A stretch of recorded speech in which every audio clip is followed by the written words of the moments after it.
Welcome to Canada's most irreverent talk show. This is the Andrew Lawton Show, brought to you by True North.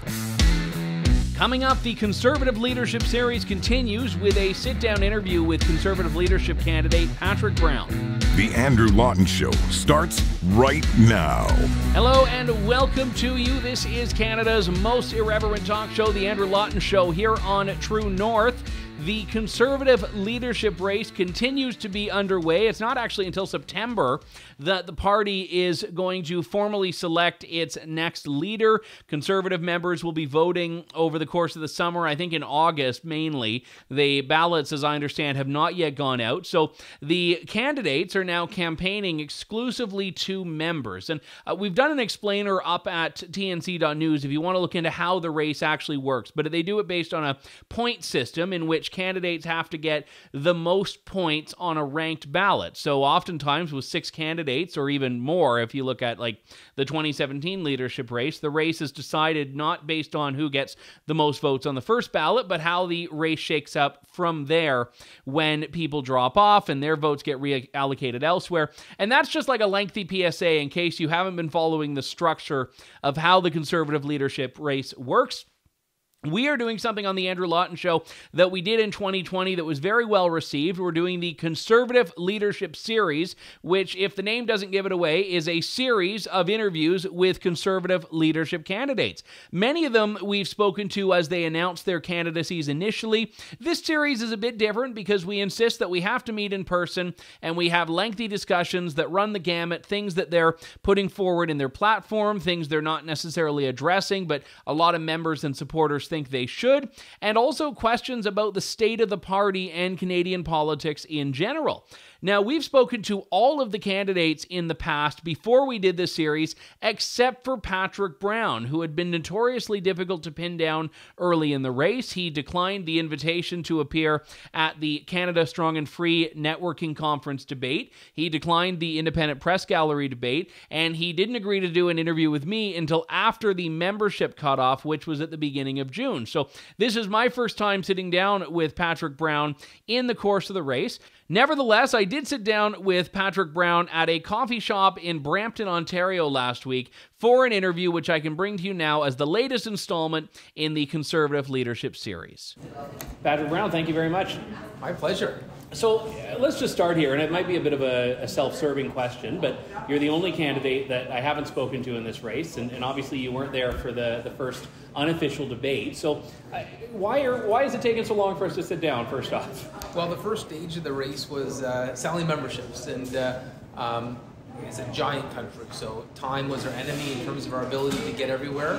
I certainly enjoyed participating in the 2 official party debates, but glad that we could find time to do this today now that the pace has slowed down a little bit. You've been in provincial politics, you've been in municipal politics, you've been in federal politics as a Conservative member of Parliament.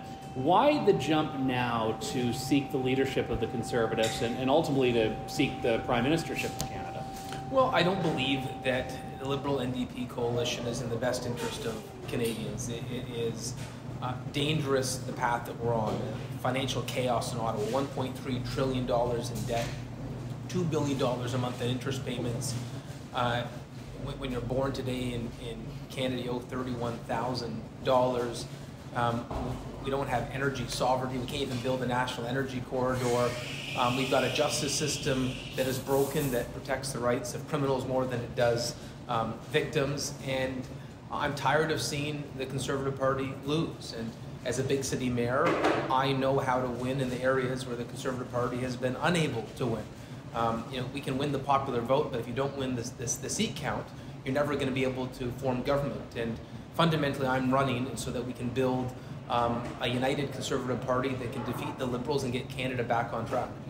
We hear, I mean, this is the oldest line that we hear in leadership races about I'm going to deliver in the GTA, I'm going to deliver in Quebec, and oftentimes it doesn't materialize because we did hear that from Andrew Scheer. We did hear that from Aaron O'Toole, and obviously you're in a position where you are the mayor of Brampton in the GTA, but what is it specifically that would deliver the Conservatives that victory that you're promising in these areas where the party has significantly underperformed in the last 2 elections, well, the last 3 elections? Well, a lot of people can make promises that they're going to deliver in an area, or hope to deliver in an area, or hope to get elected in an area.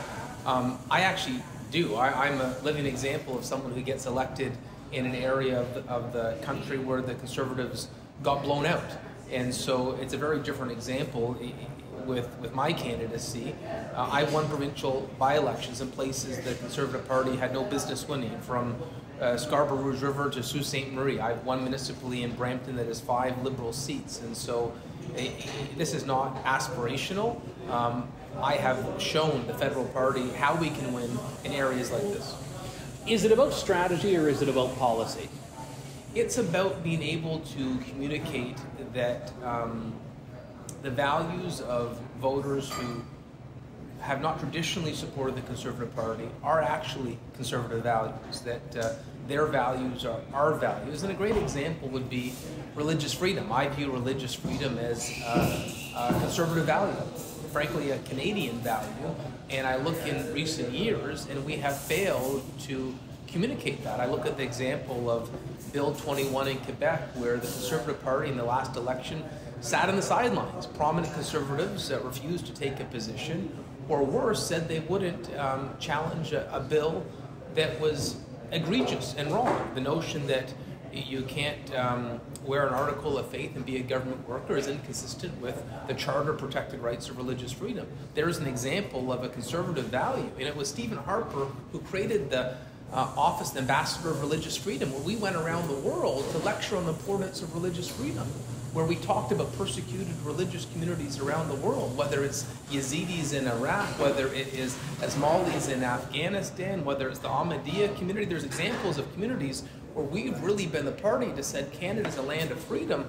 And so I believe there is an incredible opportunity for the Conservative Party if we can not only be the party of fiscal discipline and energy sovereignty and law and order, but to be the party that doubles down on religious freedom. How do you square that message, which is appealing to people of faith, with comments that I still hear complaints about from social conservatives from your book, calling them dinosaurs and flip-flopping on your initial opposition to the Kathleen Wynne sex ed curriculum? These things that still years later are very sore for social conservatives who form a significant chunk of the conservative movement in this country. Well, let me say, first of all, I think all perspectives are important in the conservative family. And I regret the choice of words to describe that segment of the conservative family. I would note that I think there's a lot of really good ideas that comes from social conservatives, and although I've been clear... Like that, what ideas? Yeah, so let me say, starting point, I've been clear that I'm not going to revisit the abortion debate, but having said that, I look at making adoptions easier, that Dr. Leslie Lewis has talked about. Full support for that. I've in my provincial platform in Ontario, I included conscience rights for physicians, and so the Conservative Party is a big tent party, and I believe there needs to be a place for all types of conservatives in our conservative family. One of the challenges we've seen in this race, so I'll talk about the Convoy as one example. Jean Charest, one of your competitors, was booed for calling it an illegal blockade. You've had other of your competitors that have been jumping over each other, talking about who was a bigger supporter of it. This has been a fairly divisive issue in Canadian politics and in conservative politics. What's your view not only of that chapter in Canada, but also of how you keep these two very different visions that exist within the party from devolving into very bitter attacks? Mm-hmm. Well, first of all, I want to say congratulations on your book. Thank you. I'm looking forward to reading that. Thank you. I know leadership campaigns are spirited. They're certainly not for the faint of heart. And when I look at the Convoy topic, let's start off by what we agree on. And what we agree on is it was long overdue to get rid of mandates. I believe that the spirit of the Convoy was to end mandates at a point in the country where it didn't make sense. The science and the data had clearly evolved. The severity of the pandemic had extremely diminished, and it really felt like Justin Trudeau was holding on to mandates really for political purposes. He had taken a position in the federal election that was about dividing Canadians at a time when many Canadians were still worried. And so the essence of the Convoy movement about ending mandates was correct. Where I think there was errors was, I look what happened at the Ambassador Bridge. And as conservatives, we can never support blockades, because if we allow blockades to be permitted in one instance, how do we go about in saying that a blockade on a pipeline is wrong? I think we need to be consistent. We support the rule of law, and I know Premier Ford took some criticism for the way that he dismantled the protest at the Ambassador Bridge, but I'm glad he did, because I look at our Fiat Chrysler plant in Brampton, and the economic repercussions from that bridge being closed was devastating, and it could cost us jobs. Having said that, I looked at the way Justin Trudeau handled the protest in Ottawa, invoking the Emergencies Act. There was no basis for that. It was an overreach, and was wrong. We've had some movement, of course, in lifting the vaccine mandate for air and rail travel in this country, but still you've got restrictions like the mask mandate in place, the vaccination requirement for tourists coming into this country. And the one that I think a lot of people are very frustrated about is the vaccine mandate for federal civil servants. Would all of those, or if not, which of those would be gone if you were Prime Minister right now? I would end all the mandates. Public servants back to work? Back to work. And look what's happened at the airport. I know they're doing a partial change of the rules, but we still have, and I get regular briefings from Pearson Airport. Obviously, Brampton is one of the key municipalities affected by Pearson. We have 1,000 staff right now that are off because of their vaccination status. 1,000 staff let go that at a time we have acute staffing shortages at Pearson. That is unconscionable what's happened, and we're hosting the largest tech conference, one of the largest tech conferences in the world, and people coming in ready to make major investment in the GTA, and they see chaos in our airports. This is embarrassing for our country, and frankly is going to damage the reputation of the GTA. Listen, I'll tell you about the approach I took in Brampton. In Brampton, I took a different approach than most big cities. Yes, I encouraged everyone to get vaccinated. I got vaccinated and I got boosted. A lot of cities told employees that if they didn't get vaccinated, they'd be fired. That was quite common amongst big cities. I sat down with my labor unions in Brampton, the firefighters, the police, the transit union, the QP, and I said, listen, there is a movement across the country to have a vaccine mandate where if you don't get vaccinated, you get fired. And I said, I want to work collaboratively with you. Why don't we try a different approach? If I get you the information from public health and from our infectious disease doctors, will you share it with your membership on the basis that no one gets fired? And we took that position. No one got fired. One of the few big cities in the country where not a single employee got fired based on their vaccination status. There was actually employees in other cities that got fired because of their vaccination status that got hired in Brampton during the pandemic. And I'm proud of the position we took. And you know what's really interesting? We actually had a higher vaccination rate in some of the cities that fired people based on not getting vaccinated. So I'm a big believer on the collaborative approach rather than the baseball bat approach. And unfortunately, I think quite often during this pandemic, it was the baseball bat approach that was used. And I'm a big believer in transparency and providing as much information as possible. And I think if you're transparent with the public, you get better buy-in. It's when you're not transparent that I think you lose goodwill. And one issue that I'll give you an example that we spoke about on your show before the leadership was the hospital data. I challenged the hospital data because I heard about 50% of the COVID cases being incidental. And that gets out. That's the with COVID versus the of COVID. Exactly. You go into the hospital, you break your arm, and you find out you had COVID. You're not in the hospital being treated for COVID, but governments were using misleading COVID data to justify lockdowns. And you'll remember, it was the call from Brampton that I started that led to the retooling of how COVID data was reported in the country. And so I think the reason that there was such skepticism of government and distrust of government was examples like that, where misinformation was intentionally pushed to the public to justify decisions that were unpopular. So if we look then at the pandemic track record of the Liberals, you're saying that it's long past time that these mandates should have been gone. Do you think there was ever justification for vaccine mandates at the federal level? So, I'm not a big fan of mandates. I think it's not the collaborative approach, and I think it could have been done differently. I think you could have encouraged you could have encouraged vaccines. You could have encouraged opportunities to hear from infectious disease doctors and public health. I just don't believe firing someone based on a personal health choice is ever appropriate. I think it breached legal rights and collective agreements. We have right now a campaign that's still in its infancy in some ways. The membership cutoff has just ended a couple of weeks ago, but your website doesn't have a platform. You don't have policy. I know you put out a couple of press releases over the course of this race that have taken positions on various things. But if a voter is looking at you, what is it specifically that you're offering? It's one thing to go around the country and sell out memberships, which is important in a leadership race, but what's the actual vision that you're offering to conservatives and to the country? Well, I'm going around the country. I think I've been to every province and 2 territories giving that speech about what I aspire to do for Canada, how I aspire to lead the Conservative Party. My launch speech that speaks to that is on my website.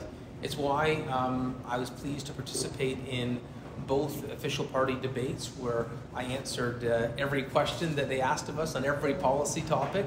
It's why I'm pushing for a 3rd official debate, because I enjoy those opportunities to be accountable for where we stand on the issues. In terms of the platform that I like to run in the next election, I'm going to share a lot of ideas of the type of policy that I'd like to run on over the course of this second stage of the leadership race. So you'll hear lots of different policy suggestions come from our campaign, but I would say it's important that when we build our platform for the next election, that we do it as a party, and that we have a policy consultation process that is in-depth, and we make sure that every quarter of the party, every corner of the country is involved in that process. I know when you were the leader of the Ontario PCs, you had a very member-driven approach to your platform that ultimately you unveiled. And I know at the federal level, one area where you have taken a position that diverges from the party policy is on moving the embassy in Israel to Jerusalem. Now, I'll let you speak to that issue specifically, but I was hoping you could also touch on where are the things where you think the members are in the driver's seat, and where are the things that you as the leader will come in and say, this is my position and it's important that we get behind this as a party? So I would say in terms of where I think anything that goes against the Charter of Rights, fundamental rights of Canadians, would be a line that I couldn't go past. So if there was a party membership vote that said we're going to infringe religious freedom or language rights, or that's not something that I can support. I believe in our charter. I believe in the rule of law in our country. Do you think the party would vote for something? No, okay. No, I don't. It's just illustrative. I wanted to make that clear. You wanted an example. Absolutely. No, I have faith in our party membership. In terms of moving the embassy, I remember when Stephen Harper was our Prime Minister, he was clear. He was not moving the embassy. And I think what Prime Minister Stephen Harper understood was, at the end of the day, Canada wants to see a successful peace process. And anything that takes us further apart, further away from the peace process, is not helpful. And, I continue to take on the same position that the Conservative government did when they were in office, that moving the embassy would not be helpful at this time. You have talked about the idea of the party being unified. I also make sure to get all the emails from all the campaigns, and I've seen, I don't have an exact number, but a lot of references to Pierre Poilievre in your emails. And I mean, obviously contrast is important. Campaigns are going to be running against each other. You've also said that you wouldn't run as a Conservative candidate if Pierre Poilievre were the leader. Why go negative this early, and why him? Why is Pierre Poilievre as a figure so objectionable to you that you would devote so much of the oxygen of your campaign towards him? Well, I think Pierre Poilievre's campaign set the tone. When I launched my campaign, the first thing they did was launch an attack ad. they've done that with not just myself, but other candidates in this race. And I think that's the tone that they set. I grew up playing hockey, and if you get body checked, you're going to body check back. I would prefer more of a collegial approach, but our approach is that if they're going to attack and malign, it's not going to go unanswered. You've got a filing deadline coming up for municipal election if you wanted to run for re-election in Brampton, and that deadline, as I understand, is before when the Conservatives will elect their leader. So how do you navigate that? Because obviously it's no guarantee that you'll be the leader. Do you seek re-election as mayor of Brampton in the meantime? Well, listen, I've been clear. My only goal is to run for the Conservative leadership. It's not something I'm entertaining at this point, returning to municipal politics. What I did say was, I want to see the Conservative Party successful in the next election, and I gave an honest assessment. I think if you look at the campaigns that have a chance of success in this leadership, and I look at Leslie Lewis or Jean Charest and Pierre Poilievre, I know the work that Dr. Leslie Lewis has done in the GTA. I was a volunteer with her in Scarborough for a long period of time, and I think she understands the heavy lifting that's required to win in suburban Canada. And I said I would run under her leadership if I wasn't successful. I believe Jean Charest has had a history of winning in suburban Canada. He certainly did in Montreal.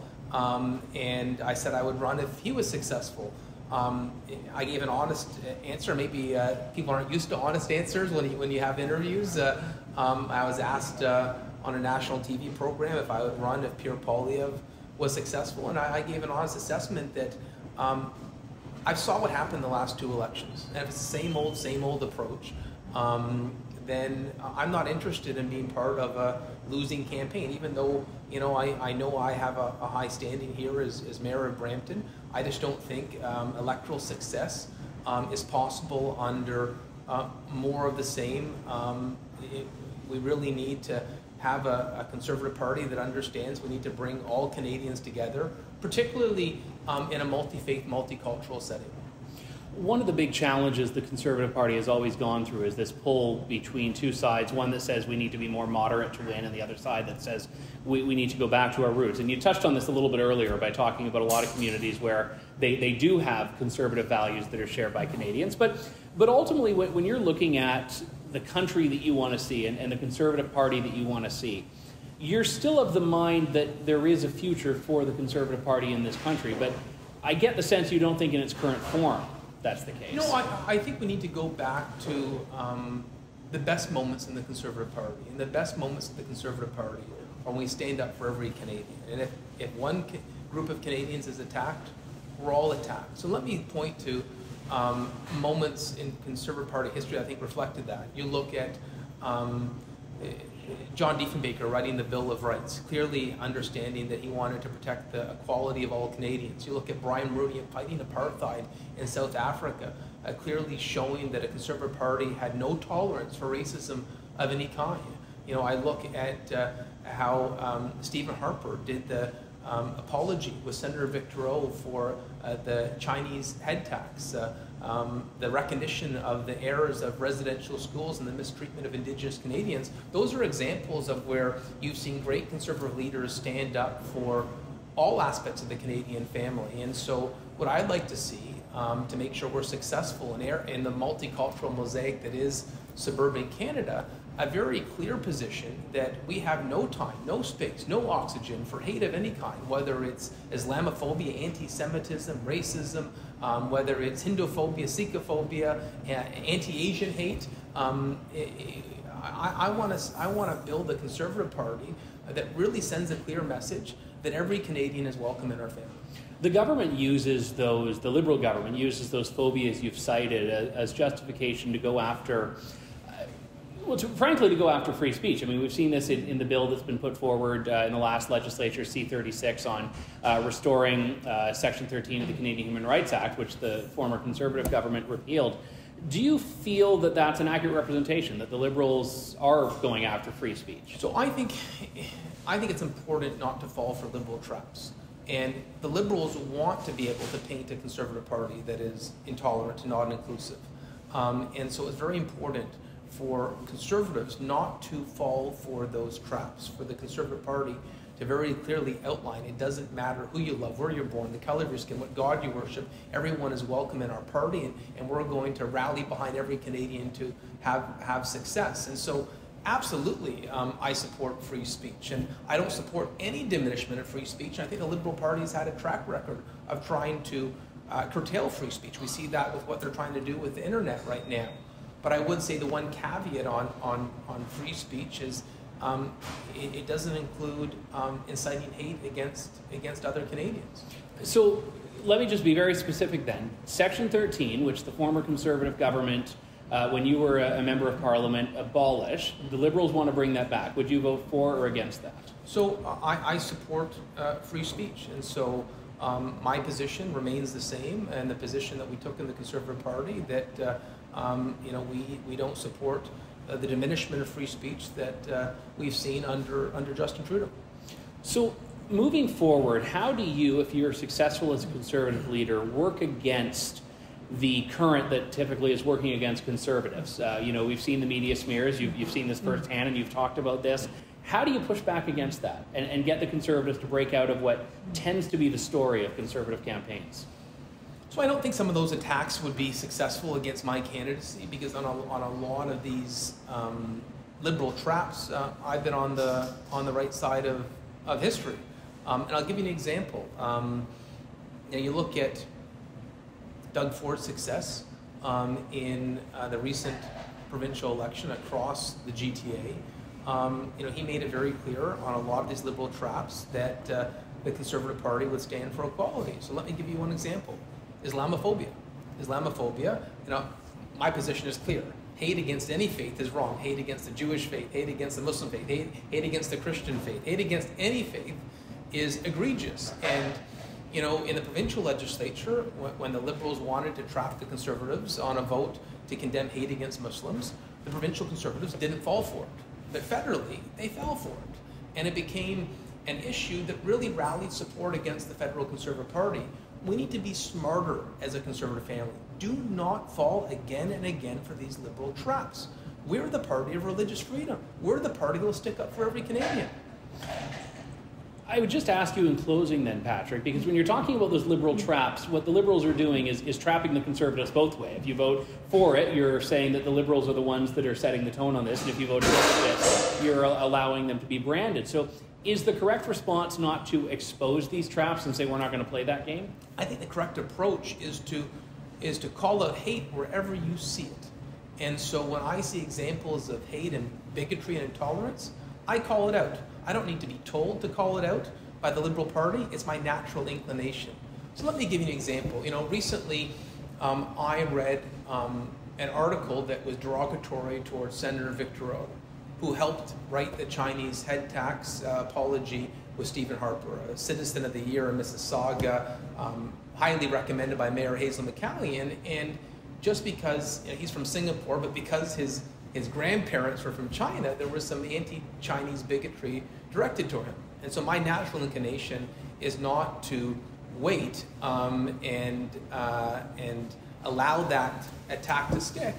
I wrote an opinion piece in the paper defending attacking anti-Asian hate, like I would condemn any form of hate. And if there is a church being burned down, if there's a synagogue being attacked, if there is an attack on a masjid, I will stand up against any hate in any form, because I want to create a Canada where everyone is able to practice their faith free from fear and intimidation. And I think it's important to have zero tolerance. I want the Conservative Party to lead on these issues, not be a follower.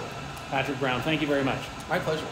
That was my interview with Brampton Mayor and Conservative leadership candidate Patrick Brown as part of the Conservative Leadership Series here on The Andrew Lawton Show. That is the second part of the series. Last week, we kicked it off with my interview with Jean Charest, and in the next installment, we'll have my conversation with Roman Baber.